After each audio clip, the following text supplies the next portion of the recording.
Hello, this video is about navigating an iTunes U course on your iPad.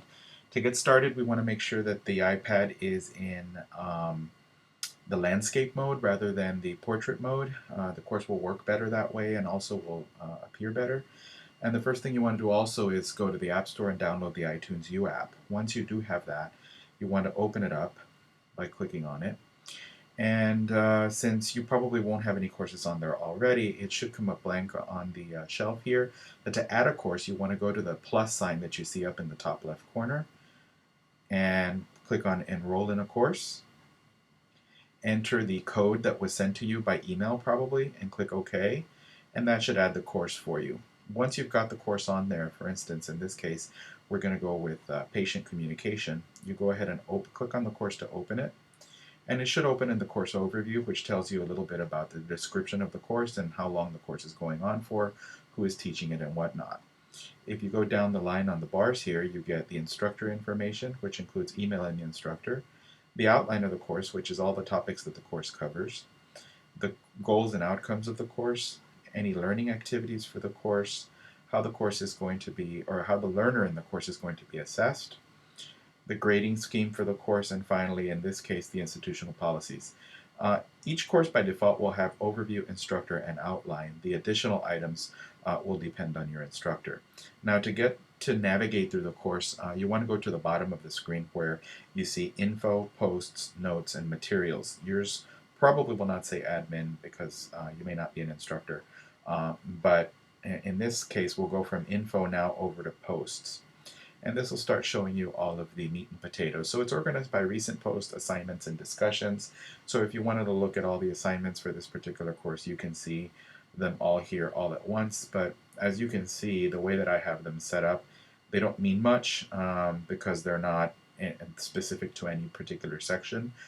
You can see, though, the past due assignments are at the top, September 21st.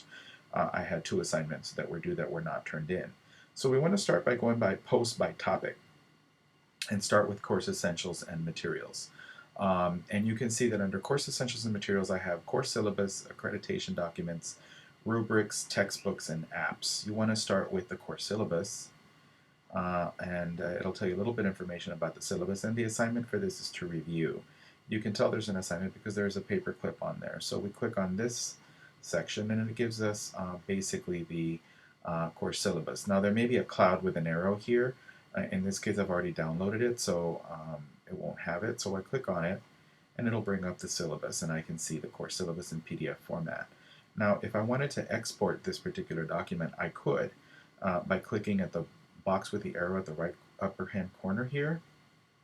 And it gives me some options to send it as a message, email it to myself, copy it to my iBooks. I can copy it over to iAnnotate PDF to annotate it if this was a course handout. I could do that in class. I could copy it over to Notability if that's what you use in class.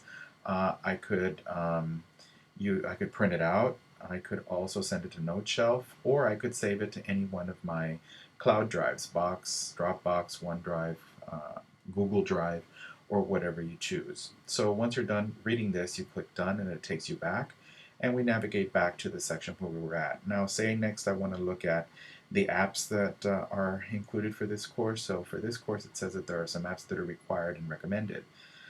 And the 2 assignments are to download the required and the recommended apps. So for required apps, I have YouTube, ExamSoft, OneDrive, Tegrity, and Book Widgets. And so these are direct links to the App Store for you to get these particular apps. And the recommended apps, we have some different apps, but you can tell that one of them says Get, which is the WebMD for iPad. That means that I don't own this app and it's not installed on this iPad, so I would need to click Get. It would take you to the App Store to get that app, and then once that occurred, then this would no longer appear with the little Get box there.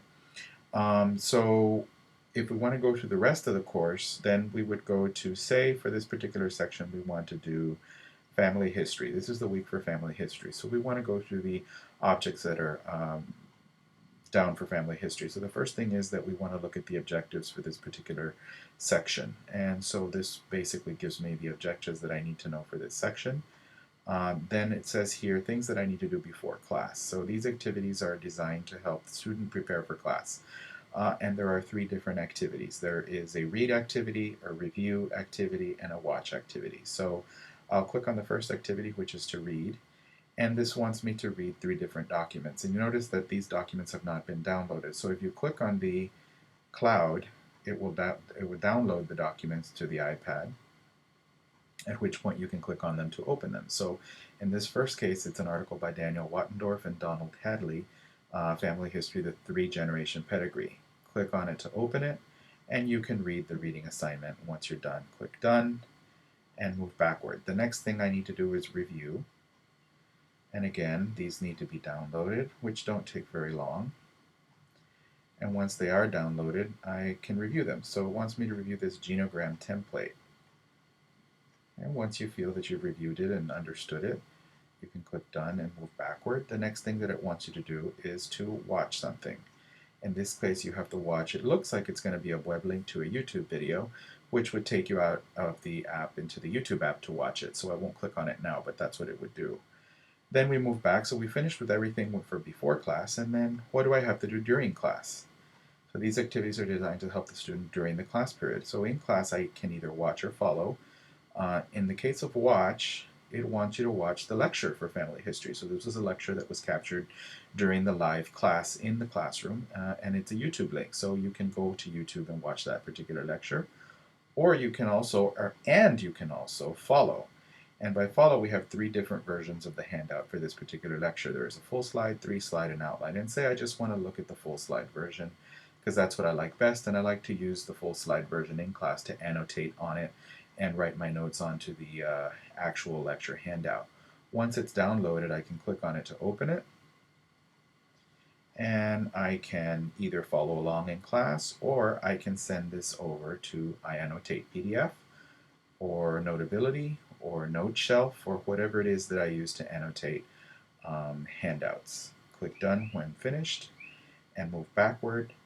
And in this case, there are some after-class activities. So what do I have to do for this course for after class? For this course, they want me to watch something. So a family history of breast and ovarian cancer. Apparently, I need to watch this particular video on YouTube. Go back, and then it also wants me, so there's an assignment on construct for after class. I need to do an assignment, which basically we'll find out about by clicking. So we click, and it's telling me, use the apps to construct a pedigree based on the watch video for handing in.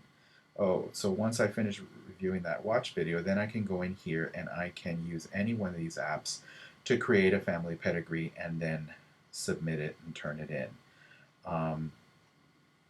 I can do that very easily. So moving backward, then there's a laboratory section for this particular course, for the section on family history as well. So I can see the objectives for the family history, and then I can see all of the different assignments for the lab. So I have to watch some things for lab, which is to rewatch this video on family history. I need to review some items. I need to review the medical interview rubric and the suggested timing. I need to practice. So there's a document with an assignment here on practicing, which is a PDF. It gives me everything that I need to do in class. Then I need to apparently download. So it wants me to download these apps. Choose one or more apps to construct a pedigree. Construct. So here is use the app to download to construct a pedigree for handing in. Create. And here it wants me to create a video, and this PDF document will tell me how to do that video and upload it then to OneDrive, which is included. And then finally there's an assignment to evaluate, and on evaluate it wants me to use a PDF annotation app to fill out the self-assessment rubric for handing in. And the self-assessment rubric is here, so I can take a look at what that looks like. And I can see what the assignment looks like to evaluate the video